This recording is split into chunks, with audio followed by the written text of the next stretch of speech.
From what I understand, J.K. Rowling has just won a libel lawsuit in England against a Broadway actor named J.J. Wells. For this tweet right here? Yes. Do you care to read out what he said about J.K. Rowling last year? He says, well, to be fair, the woman in question wasn't actually being threatened with being burned alive. Hyperbolic metaphor based on her original tweet. And then in parentheses, but you know that you're playing dumb intentionally for clout. She also is a Nazi, or at least has views that align with them. Seems like justification for legal action if you're calling someone a Nazi without any actual backing for that claim. That's a big claim. So J.K. Rowling pointed out that this same person, J.J. Wells, had previously in 2020 made some post about like burning her alive. Yeah. I couldn't find it because the digital archive of these things is kind of a wasteland. We don't have the archived version of his tweet, but we have her response. She said, the thing about the solicitor's game is everyone can play, JJ. I ignored your hyperbolic metaphor about burning me to death in 2020, but I'm starting to think that was a mistake. What's your solicitor's view on this Nazi accusation? Would they advise you to defend it in court? Kiss emoji. Look, like I love her like shadowy villain persona that she uses on Twitter. She's in her villain era. 100%. I picture her watching Maleficent in the background as she's tweeting this. I get it. She's a feminist. She kind of dug her own grave by bending the knee to the woke mob in the early 2000s. But let's be fair. She couldn't have predicted where that was going to go, and her response has been hilarious. Brett, you were like, I don't care if Hermione is black and Dumbledore is gay. I don't. You're just funny on Twitter. She's funny on Twitter. That's all there is. I followed her after that tweet just because she's being so petty. JJ replied, I don't know what he said, but it was likely something overly confident. And she said, okie dokie, JJ, we'll play it your way. Give my regards to your solicitor. And then she launched this libel lawsuit in the UK against him for his statement. And just yesterday morning, he said on Twitter, I would like to publicly apologize for a previous Twitter thread where I interacted with J.K. Rowling on matters relating to the transgender community. I have now removed these tweets and would like to apologize to J.K. Rowling directly for causing potential upset. I failed to choose my words with care and would like to retract my previous statements relating to her views on the LGBTQ+ and more specifically transgender people. I would also like to retract my likening to J.K. Rowling to any far-right or Nazi organization and emphasize I do not wish any individual, inclusive of J.K. Rowling, to come to any harm. So he was decisively defeated, and now people are claiming that J.K. Rowling has abused UK libel suit law to intimidate J.J. Wells and censor his free speech. Now, if you're in England, if you were an English citizen, you kind of don't have free speech in the first place. So I don't know why they're even claiming this, but they're claiming this was a SLAP suit, meaning strategic lawsuit against public participation. And I had to look this up. It says their lawsuits intended to censor, intimidate, and silence critics by burdening them with the cost of a legal defense until they abandon their criticism or opposition.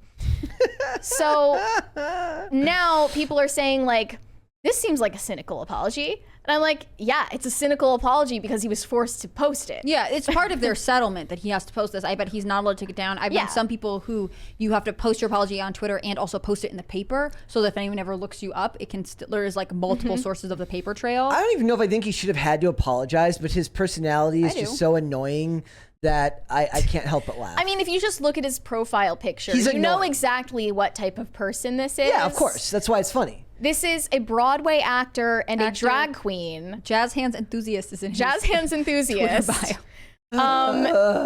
And this is the Twitter banner. It says, trans rights are non-negotiable. Trans rights are human rights. LGB with the T, trans lives matter. An attack on one of us is an attack on all of us. It's such a cult. We know where this person stands. It's such a cult, dude. I think it's totally fair that he had to apologize. I mean, she took it to court. I mean, look, she said, I could have taken action with your first. This person has a history of attacking her publicly online. She didn't take action right away. She took it after it's crazy that we would consider "I will burn you at the stake" or whatever less serious than being called a Nazi.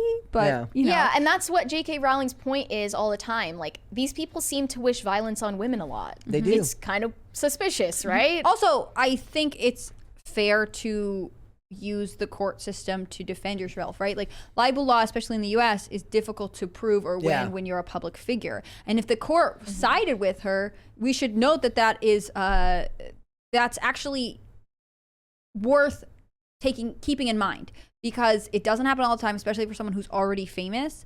And that means this is legitimate enough where it's damaging to her reputation, which again is difficult. The bar is very different for private citizens versus public figures. I think that it is good to keep in mind that not in the UK, but in America, theoretically you're free speech. But just because you can say it doesn't mean that someone can't push back, and that includes legally, right? Yeah. You can't just call someone a Nazi and expect them to be like, I can't say anything because free speech. Like, that's and the if they don't thing I've ever heard. accept that you're lying about them on a public forum, you're accused of doing a slap suit. Right, and if you don't fight back, like, well, she didn't deny being a Nazi that one time, and then that gets amplified, win, right? Yeah. So now people are saying, like, the UK doesn't have certain exceptions standards for when it involves a celebrity, so they think that wealthy people and celebrities are able to legally abuse Because they have the less money wealthy and less well-known people. That's kind of the way it is in America because of how much. Like, there are whole cases. I remember of when Richard C. Meyer brought his case to court over one of his comic book things. The guy just waited him out. Just kept having court dates. They would just have continuances, and eventually just drains your resources, right? Like, you just can't keep going. So it is kind of a rich man's game. Okay, but to be fair, major social media corporations do this to people who are fighting to get reinstated all the time. Why would it not, like, either everyone can't do it, or I just don't understand, like, why it would be bad for J.K. Rowling to do it when Facebook does it and it's okay. Yeah. And I don't know. I don't care about J.K. Rowling that much. But I think it's good that she's in her villain era. How can you not care about And I think her? it's fair that she proved that, like, calling someone a Nazi online is actually something the British courts will say is wrong, right? To be like, well, she deserved it. Too bad. How do you prove, like okay, so the term Nazi has become so colloquial. Like, it's funny. We were talking the other day when we did our review for The Last of Us episode 5. One of the things that I hate now is how these words, especially fascist, should actually matter in a show like The Last of Us, but it just means nothing anymore because it's so overused. Like does it even have the same meaning? Just like gay meant something different 50 years ago than it means now, than it did 20 years ago, right? That the meaning of that word has shifted at least 3 times in the last... Even queer. Yeah, have switched at least twice or 3 times in the last 20, 30, 40 years. So, like, also, it's like far right weren't the Nazi socialists. Like, that doesn't even line up. I miss the times when we could just call people with tyrannical personalities Nazis. Like, okay, cleanliness Nazi. Okay, feminazi. The soup Nazi on Seinfeld. Yeah, exactly. Yeah, it was a colloquial term. Right. And now we've kind of regressed to the point where anyone who disagrees with my political ideology is a Nazi. And everything these people are so used to being in charge that the idea of facing consequences for saying something that is verifiably false about a well-known person, a billionaire on a public forum, they're shocked that would have consequences. I mean, Yoel Roth of Twitter just had to testify before Congress saying, and respond to a tweet where he said, I don't remember what he was complaining about, but he said, there are literal Nazis in the White House. This is under Trump. And, Congress had to be like, do you stand by this? Was that accurate? He was like, no, that's not accurate. I apologize for my choice of words. Words don't mean anything anymore. But the craziest thing is they could be racist and fascist and all of these things and still not be a Nazi. Yeah. That's just not historically accurate. Because they don't understand it at all. And also it's basically a slur for a specific type of viewpoint as stereotyped by the left. And right? that's what that's what this person is talking about here. They're not saying that you go out and march with the alt-right. They're just saying they don't like your point of view, therefore you're a Nazi. Well, and he didn't say she's committing genocide against these people. He didn't accuse her of being a socialist. He didn't accuse her of being anything else. A bad artist. There was one specific group that he decided that she was a part of because of her ideology, which is kind of ridiculous. It's like, and by Nazi, I mean that your artwork is subpar, and that could lead to genocide. I think even if J.K. Rowling didn't have the controversies about her opinions on gender ideology, so many people would still hate her on principle just because she's rich, and they are spiritually empty, envious people that just want to destroy rather than create. Right? Yeah. Wealth hatred is huge right now.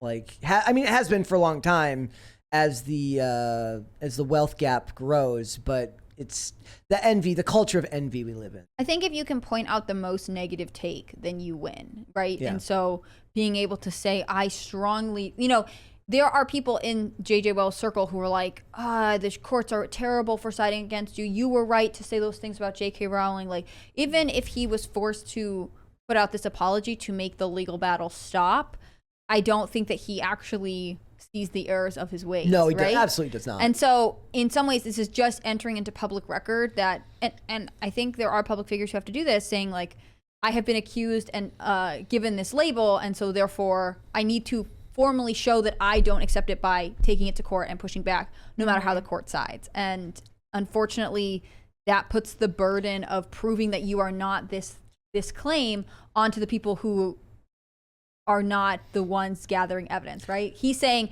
her stance on transgenderism proves that she is hateful and that she's a Nazi. It's cooler if we find out that he's actually just really into the free market and doesn't like socialism. So he's like, I don't support the National Socialist Party.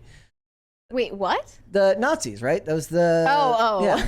He's actually like, just socialism sucks. He's just a big free market guy. But he never said, J.K. Rowling's into socialism, therefore she's a Nazi. That's true. I like my version better though. I like it better to find out that this dude just reads a lot of Murray Rothbard and very interesting. He has a Bible verse in his bio, and it's just Jesus wept. Interesting. Okay. Choice. How do you take that? I don't know. I don't know how to take it. Any of his whole bio on Twitter is just like kind of a cluster F. Like Jesus wept because Jesus doesn't like him.